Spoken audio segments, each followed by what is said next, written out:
Go live. Brighten the face. Is that a little better? Audio's a little loud on my end. There we go. That's better. Welcome, welcome. Happy Wednesday, everybody. Look at that. My watch just buzzed. It said, watch live now. Maize and Brew, SB Nation. That's me. Welcome to the live stream, ladies and gentlemen. We'll get going at 8:30, just jumping in a minute early here. Justin Horling is back. Welcome back, buddy. Welcome to the stream. Hold on, I gotta tweet this out. Let me get the link. Oh, we're up to 10 viewers already. You guys are ready for this, man. Give me a second. I gotta tweet it out. Boo Stoneman. It has been a great Wednesday. That's good to hear, buddy. I'm got a big certification I've been studying for all day today. It's tomorrow. So I've had a stressful Wednesday, but it's all right. Going strong. Let me tweet this out. Live. Come hang out and complain about Michigan always losing to Ohio State. That'll get people interested, right? That's how this works. All right. We got 2 minutes. Rashad Powell. What's up, Rue, brother? Logan Evans, been waiting for this all day. That's good to hear. Welcome, Logan Evans. You're on the screen, buddy. You're a member. Welcome.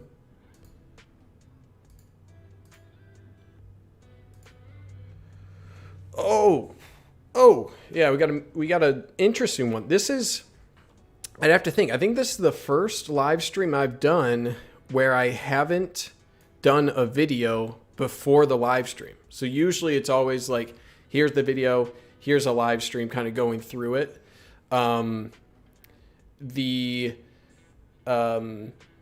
This one is like I prepped material and kind of discussion points for the topic that I didn't create a video for, which I kind of like. It's a little bit different.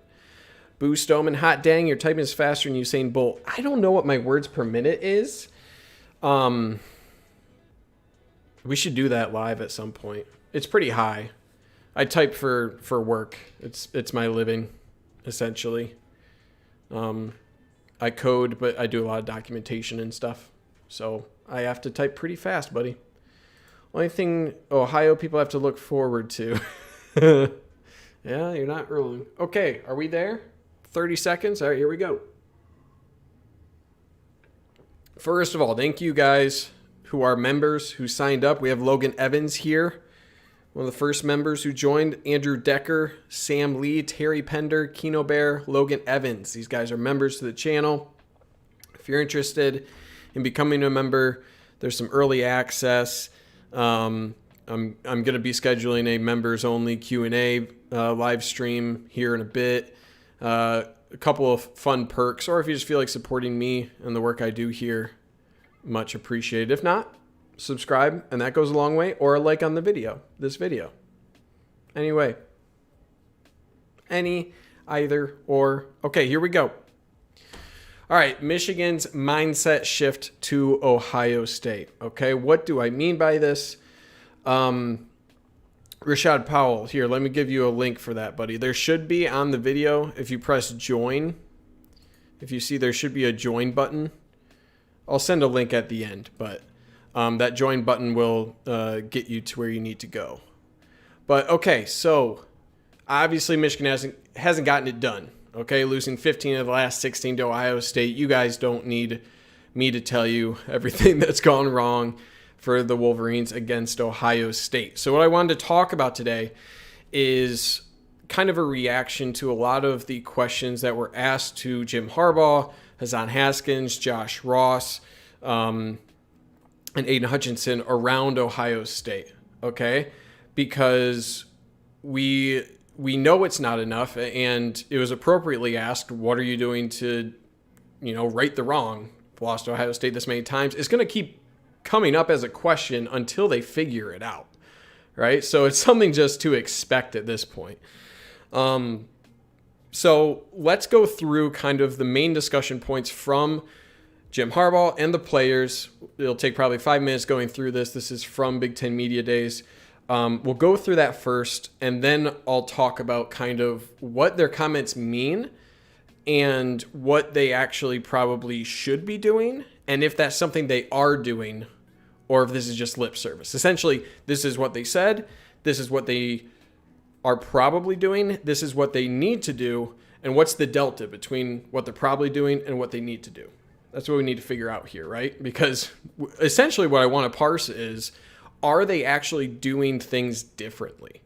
Okay, because we know the current iteration of what they've been doing just isn't working. I mean, you were close to 2016, 2017, but by and large, the gap has widened the past couple of years.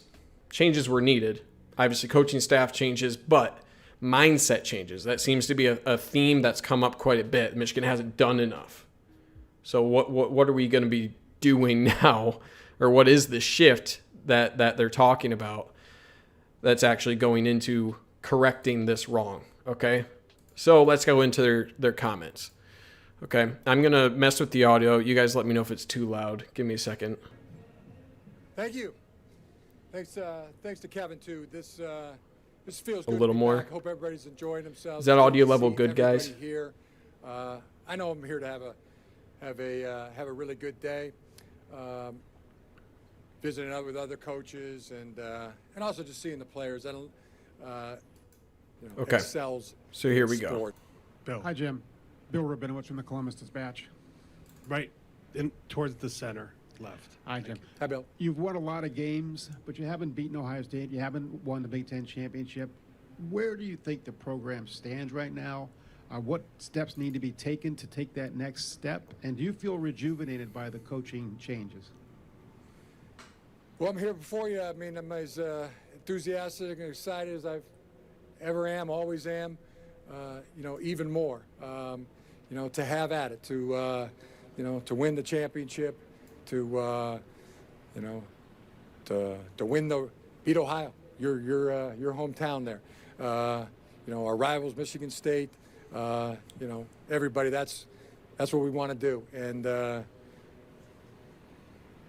we're going to do it or die trying. It's like I saw my daughter this summer. We were going up this. We were climbing. Sarah, Addie, and I were going up this mountain. It was like a mountain climb. I don't know how high it was, but it's pretty high. I mean, we probably did 15,000 steps to get up there. She was counting it on her phone, and we're getting up close to the top. And she said, "We got an apex, Dad. We got to get to the top."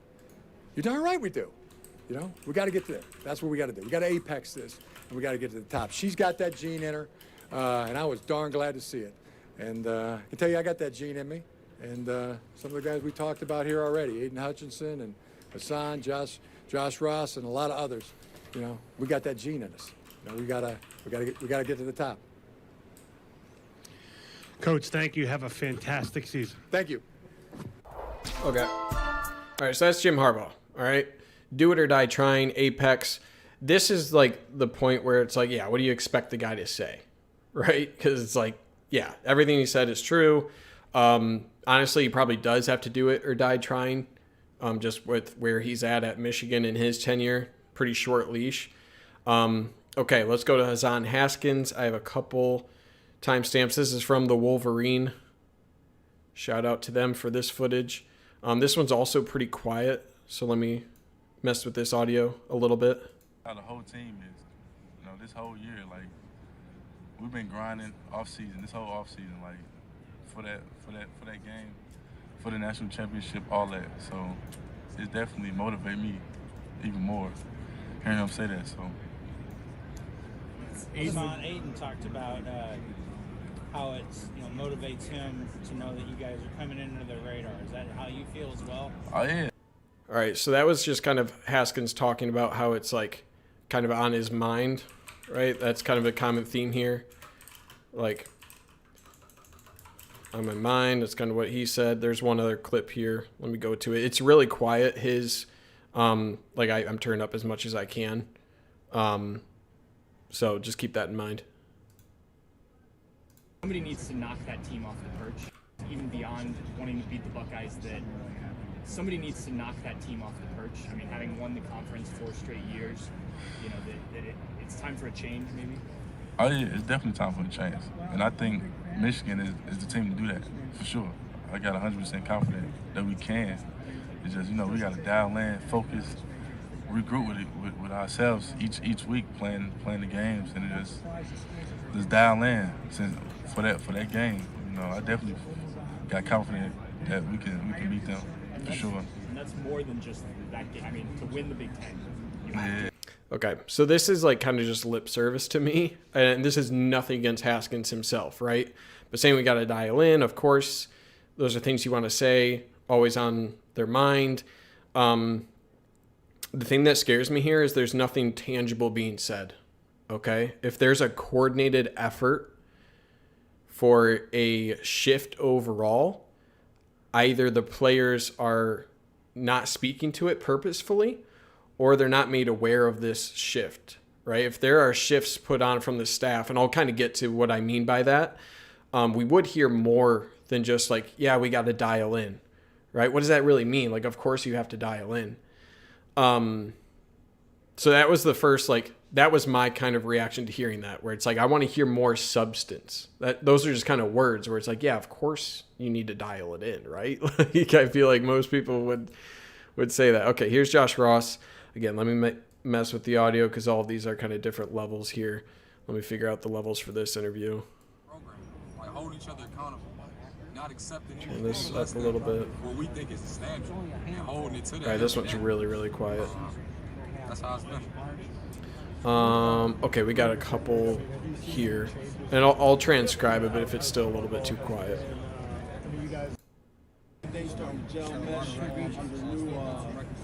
Yeah, it's super quiet. I can't even get louder than this.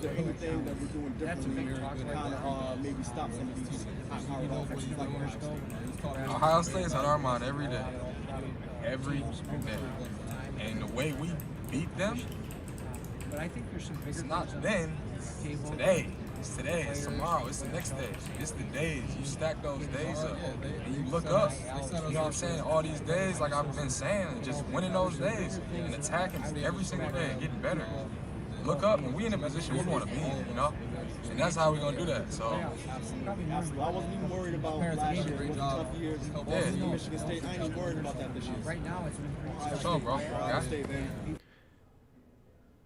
Yeah, sorry. So he essentially said they're on our mind every day. We have to beat them today, essentially saying we don't beat them then, we beat them in the offseason every day, stack the days. That's essentially what he said. Let me move on here. Josh, you talk about how Ohio State's on your mind every day. The perception of Michigan was that you guys didn't take the game seriously enough. Now that you guys have done the things to think about Ohio State every day, do you feel like, in hindsight, you guys could have done more day in and day out in the past to emphasize that game? Energy is unmatched. Every time I go home, we worked our butt off every year I was here, you know. I would say I thank him to this day for negativity kind of like I would say negativity is why we kind of crumbled the way we did in certain years I was here. But at the end of the day, the past is the past. It's time for the new. What we going to do next year? Past the past. We know what happened in the past. Like, we know what happened last year. We know that feeling we get thinking about last year, about all that. Like, we know all that. What we about to do this year? Like, what we about to do in winter, spring, summer, leading up into camp, what we about to go into now in a couple of weeks. And it's just like, it's exciting. We're in a good place. We've been working, so. So that's the most, I think, of any clips I show, this is the most worrying, okay? Because it was a really good question. Like, the perception is that you were just, like, outworked, kind of, like, outsmarted by Ohio State, out-prepped by Ohio State. So it's a very direct question. Like, do you feel like this year you're doing more than what you have done in the past? And he definitely, like, couldn't think of, like, any reason why the answer would be, yeah, we're doing more now, right? If there's a shift in how you're approaching that game in the offseason, it's going to be known pretty explicitly, at least I would think so. So it's not as much like doing more as much as a shift. Like, oh yeah, we're not doing more reps. It's just the reps that we are doing at the end of the set, those are Ohio State reps or things like that. You know, like if it's not being explicitly stated, then I have doubts whether there is any real shift. This is kind of the thing where it's just like his hesitancy in answering that question speaks more than anything else, right? So that's kind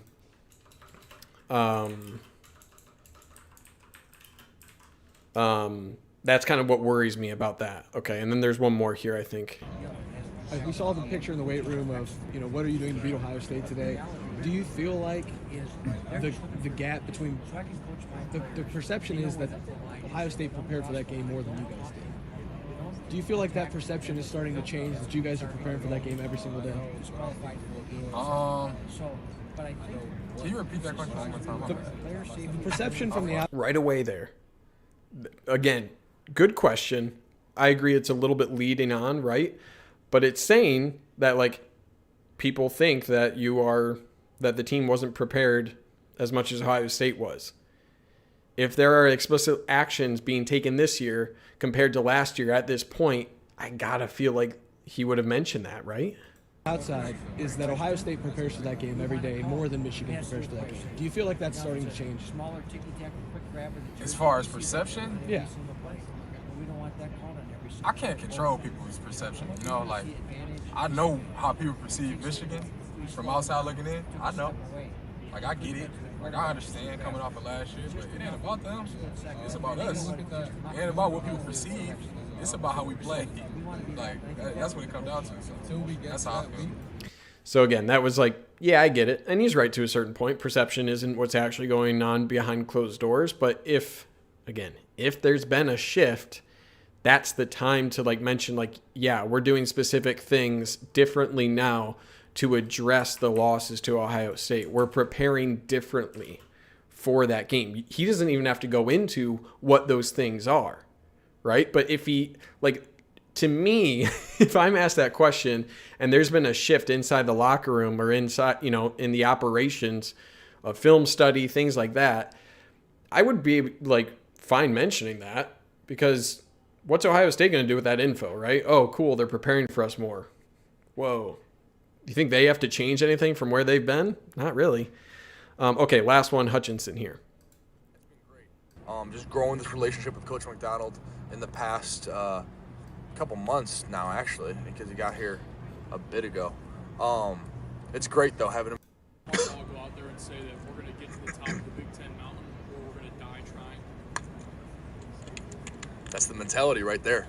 I mean, I've invested so much of my energy, mental energy, physical energy into giving this all I got. And I'm back from my last ride here. And when I tell you I have given everything from in spring ball, coaching guys up, working out in summer conditioning, winter conditioning, rehabbing this ankle. I mean, I've done everything from my body, what I put in it, to ensure that we have success this season. And I'm willing to die for this. I swear. Like, I want it more than anyone. I promise you that. And specifically regarding Ohio State, obviously, last couple games didn't go too well. You didn't get to play last year. Like, how much motivation does that give you going into a senior year of knowing this is my last chance? So this question, super quiet, but it's like essentially Ohio State, how much motivation does not beating Ohio State give you going into your final year? That's the question right now. Oh, yeah. I mean, I'm 0-2 against Ohio State. And we didn't play him last year, so it's going to be 2 years when we play him in November. And, obviously, we prepare for Ohio State every single day. In the weight room, in the walkthroughs, every day we got one thing on our mind, and that's Ohio State. And what are we going to do to beat them? And when you're working out, when you're grinding out that last rep, when you think you can't go anymore, all I think of is 2019, sitting on that bench, being down 2 touchdowns and not being able to do a damn thing about it. So... And then that allows me to do 2-3 more reps, something that I think I wasn't even capable of. So having Ohio State there in the back of my mind every day is something that drives me.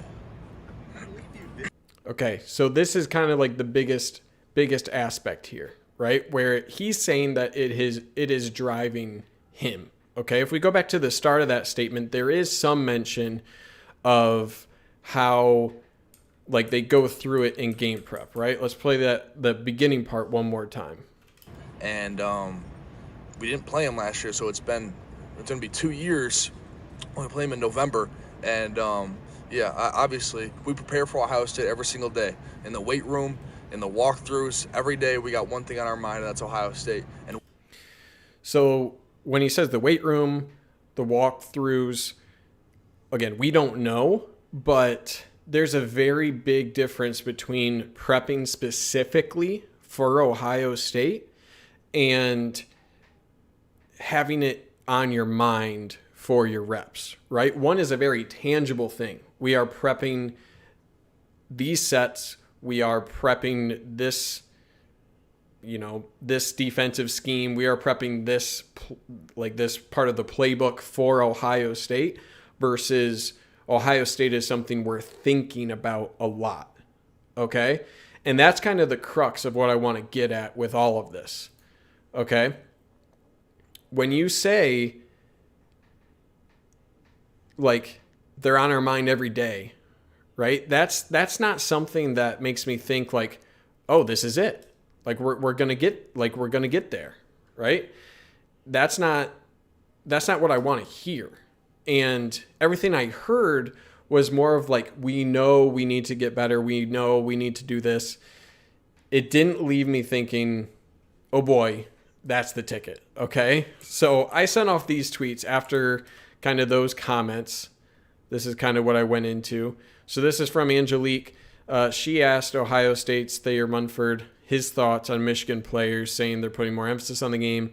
And this is what Thayer Munford said. Okay, here we go. Let's see if this is. Oh, that's quiet. Let's pump that up. Game to actually play, Oh, that's still really quiet.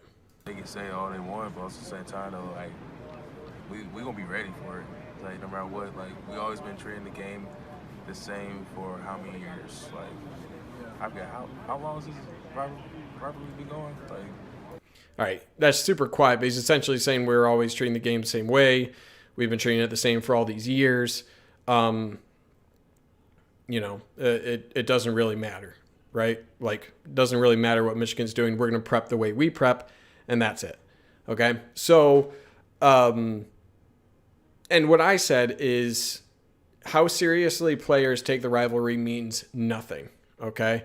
I said that game prep, plan from coaches, overall conditioning, matchup analysis, talent, execution all matter infinitely more than a player caring more about a rivalry, okay? And then I said Ohio State has won because of a talent gap and most years out coaching Michigan. Anyone claiming it's because their players want it more are trying to hold on to a chance that a reversal in Michigan's fortunes can flip quickly, okay? And that's what I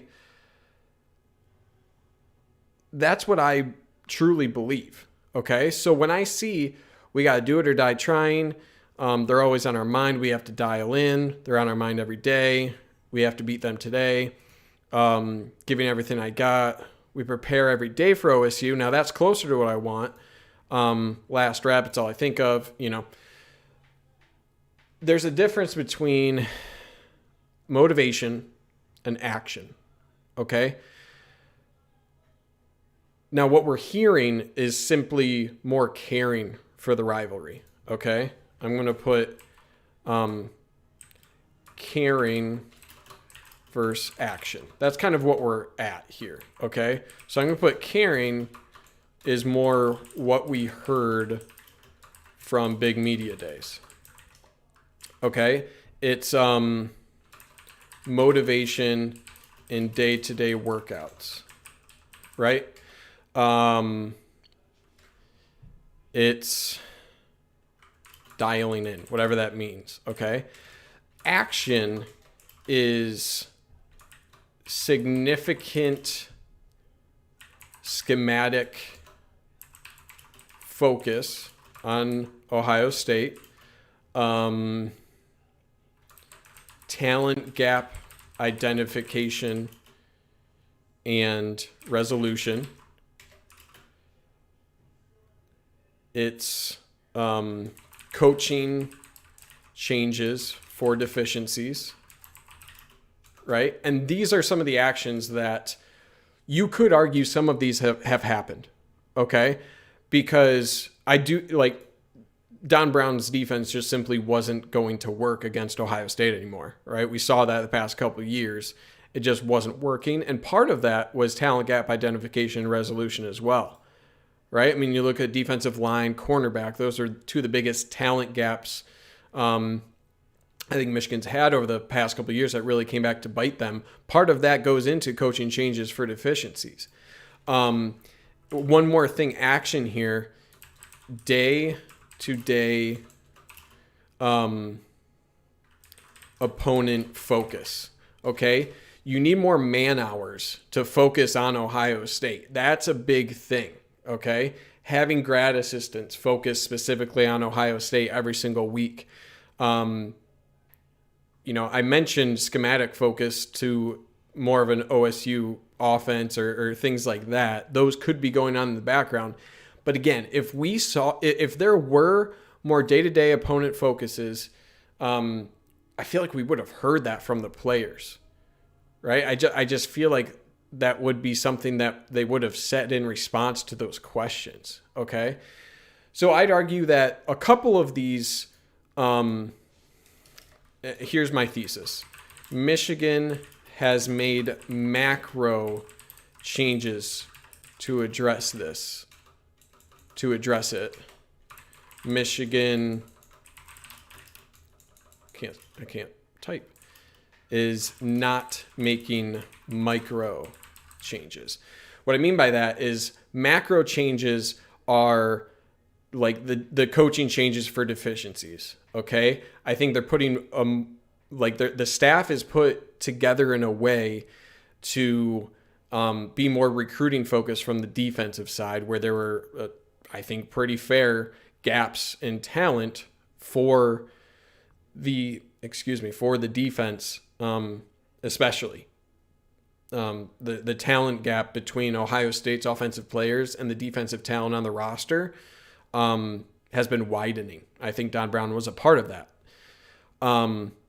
So making those coaching changes, those staffing changes and talent gap identification and resolution, those are macro changes, right? Those are changes that this may work for this upcoming season, but they're more macro level. They're program level changes that are likely going to take years to solve, right? You can recruit well for a year or two. It's going to take 3 or 4 years before you realize that talent gap closing, okay?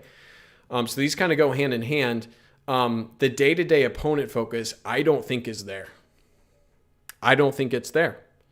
And it's up for debate whether that's okay or not. Okay. I had a tweet thread a long time ago on kind of my theory on Ohio State's focus to Michigan. Okay. Let me put down that theory here. OSU focus on Michigan. Okay, let me focus on comments. You're right, Bagley. Let me go to comments here. There's a lot going on, and then we'll get to OSU focus on Michigan. Dom Stutzman joining late still at the gym. Do you think Mike as defensive coordinator was the right call? I think it's a bold call. I think it'll be a couple years. I think year 2 will tell you whether that was a good call or not. I think he's an up and comer. Punt on the entire season and prep 12 weeks for one game. Okay, that's not going to happen. Okay, Stutzman and the M-Turf had a discussion about kind of just going all in on Ohio State. If you go in on Ohio State and you go 4-8 and beat Ohio State, I don't think you're still around if you're Jim Harbaugh. I just don't. You have to have a good season for him to still be around next year. I think his seat's already that hot, to be honest. Okay. Let me see. Toski, I don't think there's anything any player or coach can say to make you feel better. It's about doing. That's also fair. And at this point, dude, people got to realize Big Ten Media Days, it's lip service for 90% of it. You almost, again, what you have to like glean from it is almost what's not said. And that's where there's more value than what's actually said, right? I think there's a big component there. Bagley outcoached, simple as that. I think, yeah, for sure. Caleb Schultz, I think you're wrong. Ohio State has built a culture to become better than Michigan since 2001 when Tressel came in. That's what they do. It's a culture problem. I mean, they've been able to build iteratively since, 2001 and just build on coaches and talent and get the machine rolling, right? And Michigan had some road bumps along that way, and that widened the gap. Don't believe in talent gap. It's coaching and culture. That's ridiculous, Bagley. If you don't think there's a talent gap between Ohio State and Michigan, you're crazy. Ohio State brings continuously top 5, top 3 classes year after year after year. Michigan is a top 15, number 8 to 15. And the gap between a top 3 class and a top 15 class is absolutely enormous. It's huge. You'd probably have to go from the number 15 class to like the number 35 class to find the same amount of talent difference between number 3 and 15. 15 to 30 is about that same amount of distance. It's huge. It's absolutely huge. I think Dom Stutzman, I think we're focused too much on it being one thing. It's collective. That's also true. There's a lot of things. There's a lot of things. Are we going to pretend like OSU wasn't paying their play? Okay, well. Recruiting and coaches. Okay. And then the M-Turf, we're now caught up. Issue is the fact that OSU is primarily a football school and a football school alone. Michigan has the pesky burden of actually having an academic reputation to protect. I mean, that's a whole separate topic. Here's the thing. Ohio State established themselves in the mid-2000s, or I mean, even before mid-2000s. But anyway, in the mid-2000s, while Michigan was getting Shane Morris concussed, well, this was 2010s, but you get what I mean. During Rich Rod and Brady Hoke eras, you had Ohio State building with an elite head coach, and that was a critical time. You look at the time that Alabama was kind of building, Ohio State was kind of building. They built at the right time. And then as soon as the playoff came about, guess who was there to reap the benefits of that? Not only do you have the conference championship to boast, you have playoff appearances to boast, and the only teams that can really get the top-end recruits are ones that are winning their conference and are making the playoff. And at this point, with a 14 playoff, if you're winning your conference, you're making the playoff. So what is your pitch if you're a team not winning your conference or not making the playoff? Playing time. Right? That's it. And beyond that, academic prestige and other things that your unique university provide, like a great alumni base, really big fandom. And that's what Michigan has to do. And that's enough to get a top 10 class more often than not, but not enough to get top 5 classes every year. And when you stack top 5 classes every year because you have a conference championship, because you're making the playoff, that just widens that talent gap. So if you're saying there's not a talent gap, you're crazy. So we shouldn't be developing player. We have the top 5. So we shouldn't be developing player. We have the top 5. I don't know what you're saying. Here's the thing, though. Michigan's had really good recruits, but it's a matter of stacking those classes, man. Stacking and and think about it. If you're getting a top 3 recruiting class, you're likely getting 5 stars and 4 stars at every single position. Every single position. So your fallbacks are a lower 4-star. That's it. Sometimes you'll get duds in every class. Happens to every school. But if you're recruiting top 3 classes every single year, you're falling back to probably another pretty elite recruit. And Michigan just hasn't done that. So your downfall of missing on a couple higher end recruits means that you're backfilling that depth with kind of more flyers, right? And yeah, Dom Stutzman, 1 top 5 recruit every once in a while versus 100 top recruits. Yeah. How do we close the recruiting gap then? There seems to be a third rail that you don't want to talk about. You got to steal a win, right? And let's get back to this here. You have to steal a win. 2016, that was the opportunity to steal a win, okay? It was. As soon as you can steal a win, then you make it possible, okay? Look, we just beat Ohio State with this talent gap. They've had years while we've been building. Now we've done it. Think of what we can do now as we close this talent gap, right? We're starting something here. Come to our school. Michigan just can't pitch that right now at all. So you're not going to win any of those major battles outside of, maybe some regional recruits and whatnot. Okay, Robert, this is a perfect segue, okay? It can't just be talent when Iowa and Purdue have beaten them. It's a combination of things. Okay. Ohio State focus on Michigan. I'm going to do this. I'm going to ignore chat for a bit. Let me get through this, and then I'll go back and read through chat. Ohio State focus on Michigan. I think, my main thesis on this was OSU treats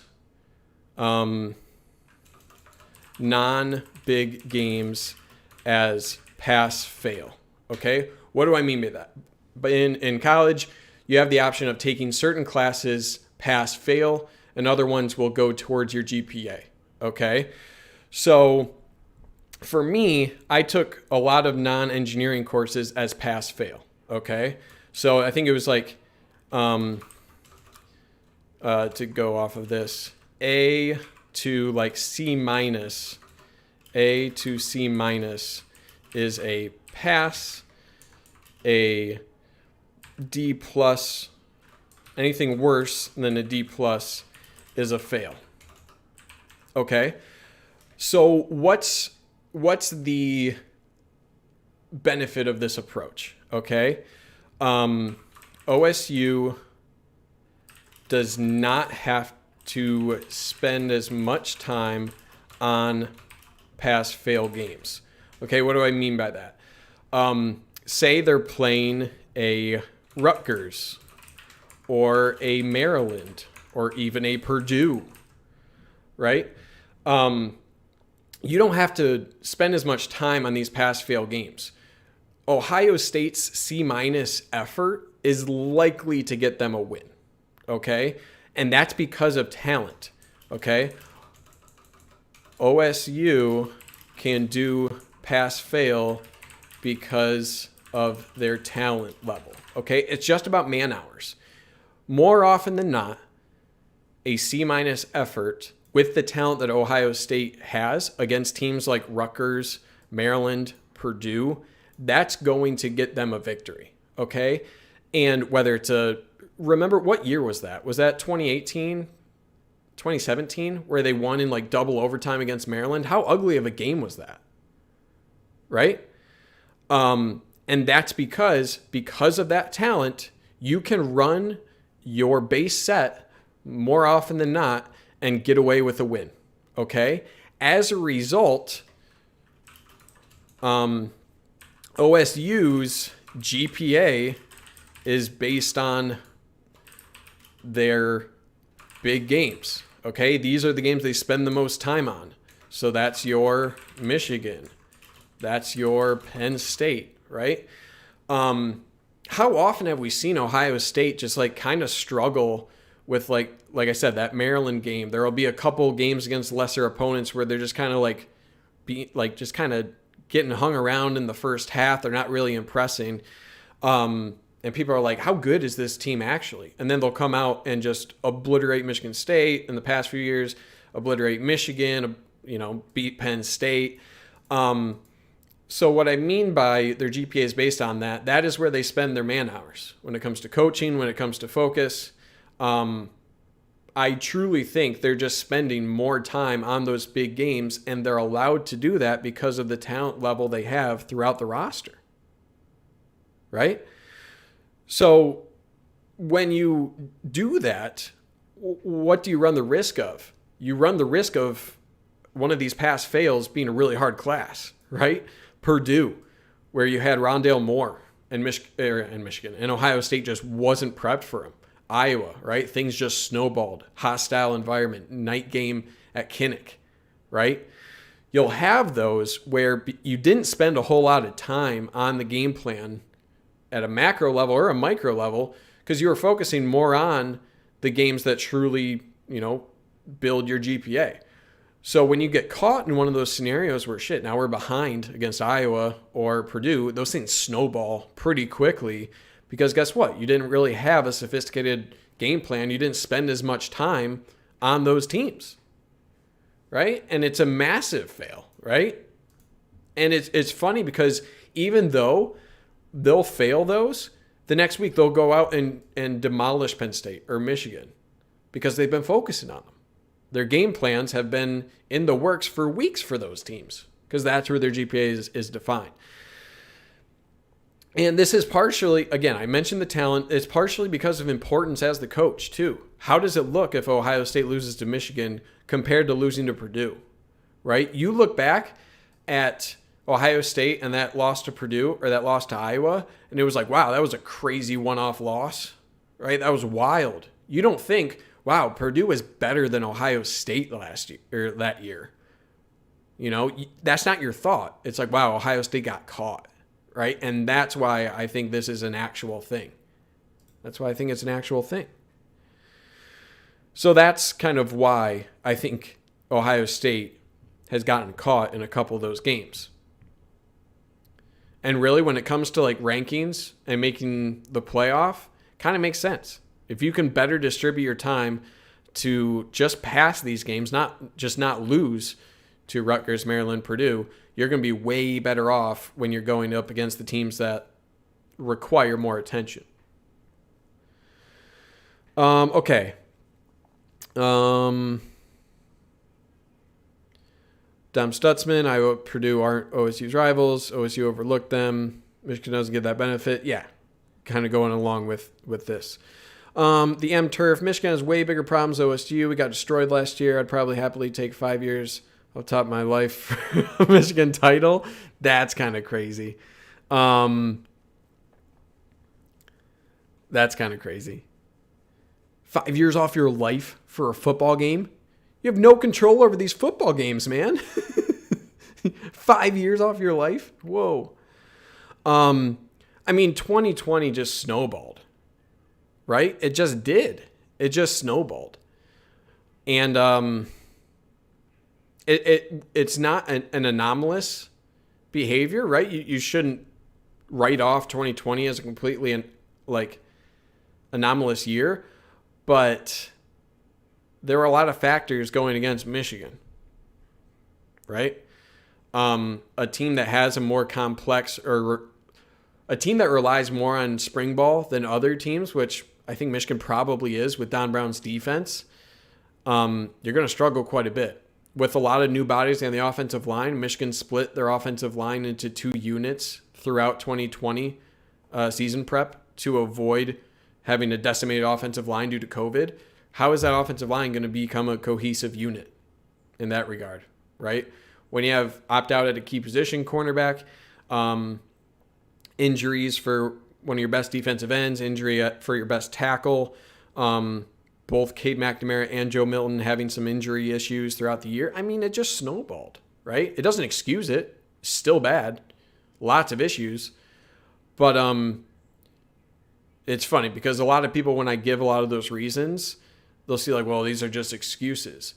There's a fine line between an excuse and a reason, okay? I think all of those are reasons for poor performance. There's no excuse for what we saw on the field because guess what? Your depth should be able to handle some injuries. You should be able to adapt your program making millions of dollars. You should be able to adapt to a shortened spring or to some odd scenarios that came up, right? And Michigan didn't, and other programs did. Look at Indiana, right? They figured it out. They had a phenomenal season last year, despite COVID. So it's not just like Michigan just had a rough go, and 2020 is in the past, and we'll never have to think about it again. No, it exposed a lot of issues, and I think Michigan appropriately moved on from some coaches as a result of that. But it's such a tough thing to analyze, you know?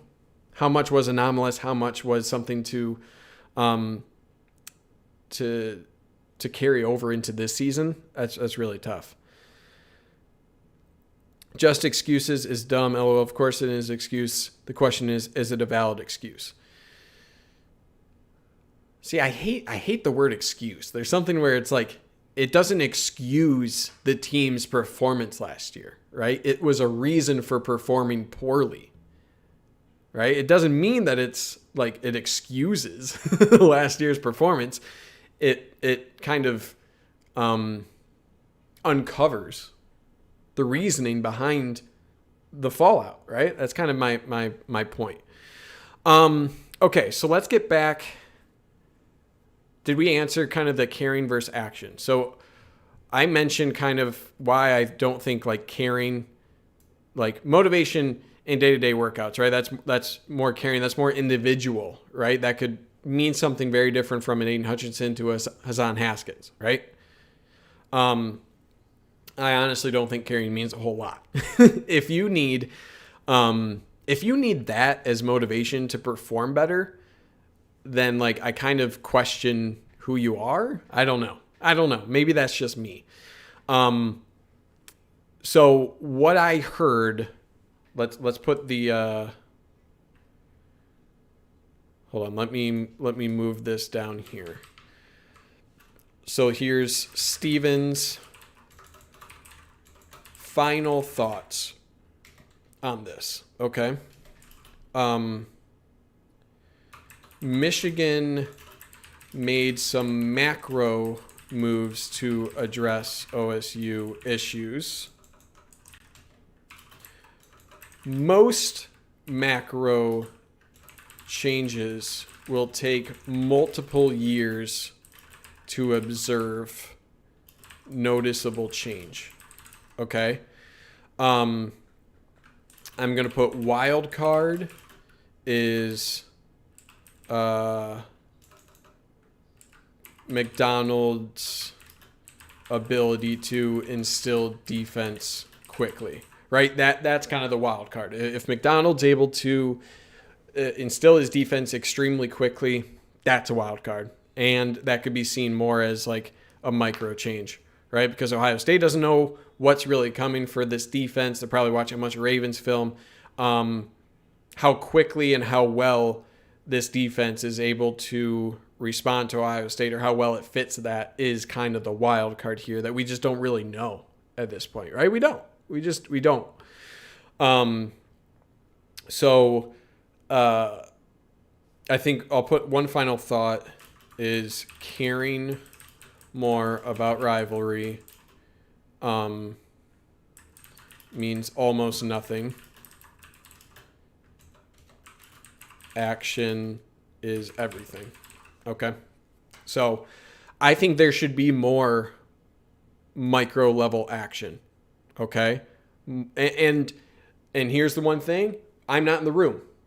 I don't know if Jim Harbaugh has told a certain GA, hey, come to me every week, watch Ohio State, give me some intel, right? He could have done that, and that's why players maybe don't know anything, right? If there's behind-the-scenes coaching things that they're not making the players aware of, but they're still focusing, they're still building that game plan, that's the only way in which the players would have responded in the way they did with all these comments, right? While still having a micro-level adjustment from years past. So that's kind of the only way, right? If coaches are doing things behind the scenes, but they're not making it a point to share that with the players purposefully, right?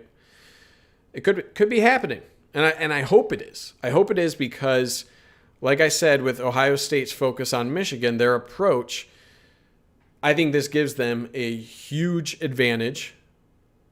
And in years past, they've already had a talent advantage, a coaching advantage, and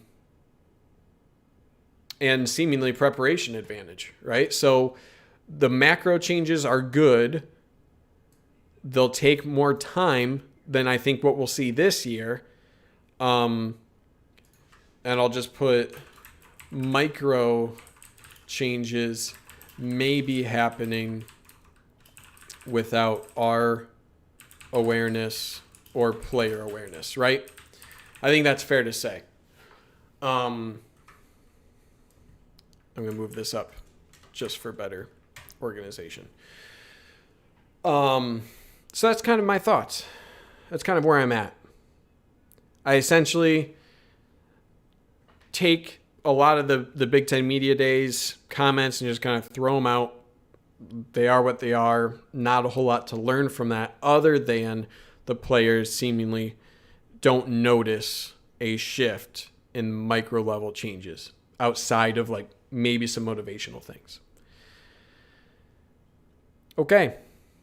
Any questions? Any other thoughts? Dom Stutzman, we need to see this year's product before we light any torches, in my opinion. That's a good point. That's a good point. I'm of the thought process that if Harbaugh loses to Michigan State and Ohio State, he's done. Okay? Unless those are like the only two losses this season. But if you're losing both of those, you know, it's probably not the case. If Michigan wins like 8 games but loses to Ohio State and beats Michigan State, he's probably safe. If he goes less than 500 but still beats Ohio State, we're in the netherworld or something. Like, that's just not going to happen. If we lose to MSU again, it's probably a losing season and he would have already been gone. Honestly, I think that's it. But I do think the moves that were made in the offseason were made with a multiple year plan. I think if Jim Harbaugh can squeak by 7 wins with a win against Michigan State, he'll probably survive. Probably. It's going to be close. I truly think this is going to be a tough year because I just don't think the defense will be there. And I've had lots of questions about the offense. And I've said before, I'll say it again, Jim Harbaugh's fate lies in the hands of Josh Gaddis. He's been in the system multiple years. It's time to see the offense be the leader of this team. And just hasn't been under Gaddis. It's been a struggling offense. So, yeah, I think that's kind of it. I don't think we need to win them all. 3-2 with close losses is showing some promise. MSU fan here with Michigan have no preseason hype for first time ever. So they might have a surprisingly good season. That's the thing. Brian Schultz. I mean, the hype means absolutely nothing. The hype means nothing. Turn away. People who are like, oh, there's so much hype. Reporters have to write on something. Okay? Of course, coaches are going to be happy with players. Coaches are going to talk up players. They want them to stick around in the program, man. And they're responding to actual questions about the roster, about the team. What are they going to do? Just sit there and not answer? They're contractually obligated to answer questions. People are going to write articles about those questions. So the whole like Michigan hype machine, Michigan's a popular team. They're going to get more coverage than almost any other program in the country because people like to talk about them, complain about them, and tear them down. It's just how it comes with Michigan. So in terms of like the hype machine, this year it's unusually low because you're coming off of a 2-4 season. Right? Call me optimistic. I still think it's a 9-win season. That's the ceiling for me. It's 7 or 8 for me. Michigan's in purgatory. That's kind of it. We'll learn a lot with the Washington game. We will.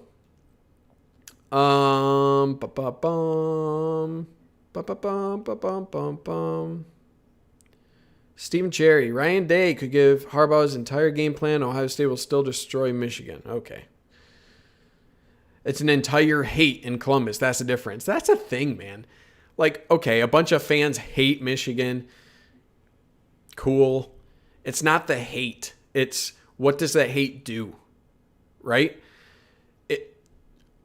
I'll say one thing. Because there's such hatred of Michigan, that pushes Ohio State as a program to focus on Michigan more than it pushes Michigan to focus on Ohio State.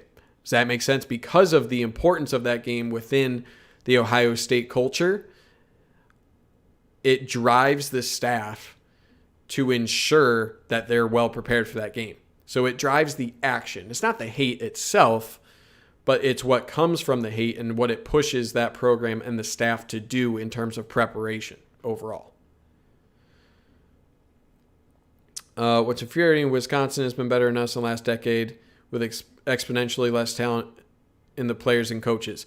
Their coaches are phenomenal. They have exceptional linebackers, really, really good offensive line and running back recruiting, really solid quarterback play.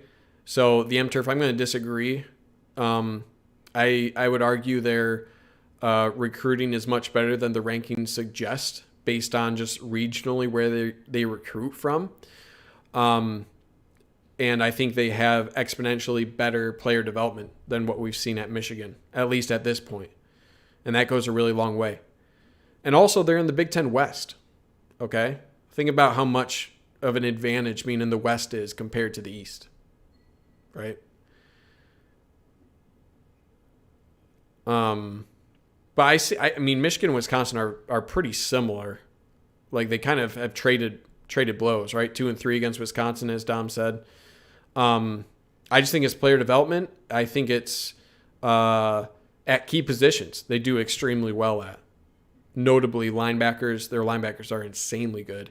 Offensive line. And that'll get you a long way. I'm just not excited for the season. Jim has made me so apathetic about football, sadly. I mean, last year was rough. I get it. Does each player scout their individual opponent on Ohio State throughout the season weekly with tape? There's just no way. I don't think they have the time for that. And when Wisconsin loses to Ohio State, no one cares. That's the point. That's the point. You look, this is going to be a final thing before I got to go. I got to do other things. When other teams lose to Ohio State, no one really cares because it's expected. You look at any team over the past 16 years, 16 seasons, look at their record against Ohio State. It's not good. Sure, a couple teams like Michigan State maybe has had more success in the early 2010s, right? Or, almost every other team has at least a somewhat similar record against Ohio State in the past 2 decades, right? It's just that Ohio State versus Michigan is the game. And Michigan has been close a couple times to making the Big Ten championship, so there's a lot riding on that game. Okay? And here's the one other thing. Think of whenever Ohio State is going into a season where they're figuring stuff out. Yeah, Penn State's done better against Ohio State. That's fair. But not much better, right? Let me look that up real quick. What was I going to say? Oh, yeah. Hold on. Let me look up Penn State versus Ohio State football, and let me see if I can pull up a list of this. Let me see here.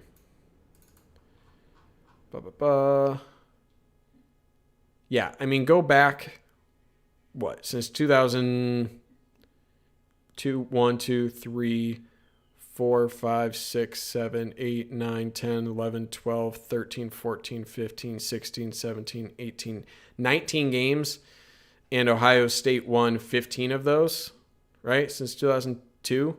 So, I mean, slightly better than Michigan, but not by a whole lot, so it's not much better, but just better than most. That's right.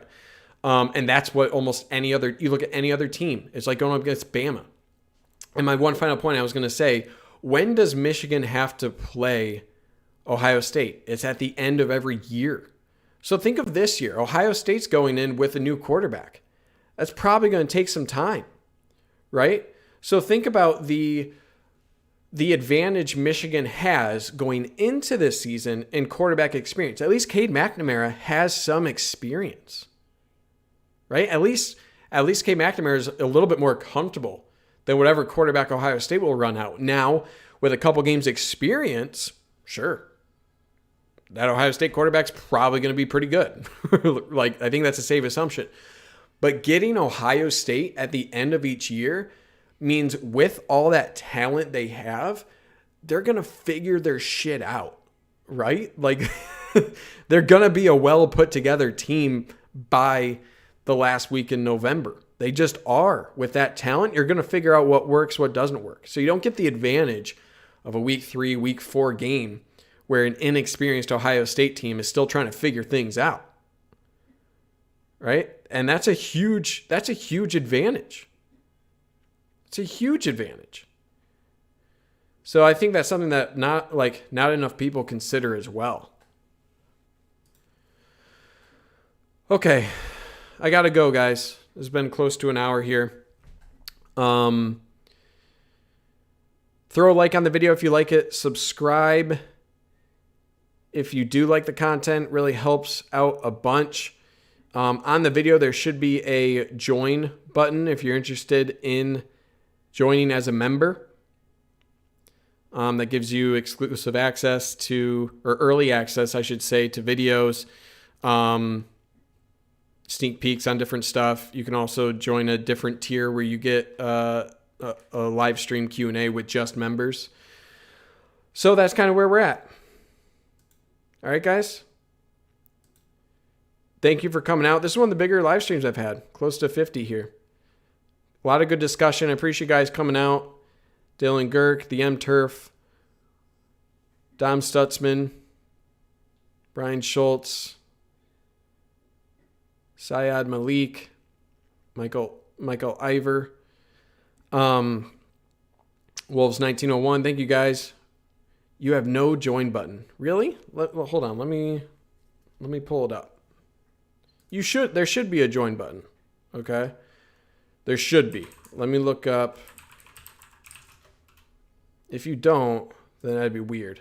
Okay. Otherwise, if you just, oops, wrong button. If you go to the channel, there should be a join button, and that'll take you to where you need to go.